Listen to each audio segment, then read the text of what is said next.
నమస్కారాలండి.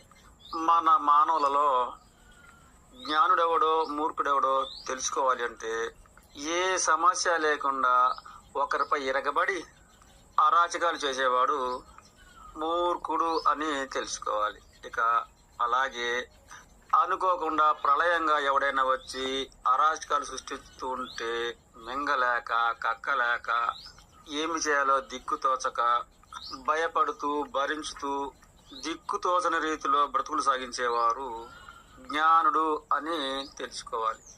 నిజానికి ఒక్క జ్ఞానుడిపైనే వందల కొలది మూర్ఖులు ఎగబడుతూ ఉంటారు, విరగబడుతూ ఉంటారు. అలాగే క్రూరం ప్రవర్తించే వేల జన్మలు కూడాను వ్యర్థ జన్మలు అనే సత్యాన్ని తాను తెలుసుకోగలుగుతాడు. ఇక విచిత్రంగా భయంతో బ్రతుకుతూ తాను నేను గొప్పవాడినే అనే సత్యాన్ని తనకు అవసరం లేకపోయినా సరే తెలిసి వస్తుంది. ఇదన్నమాట.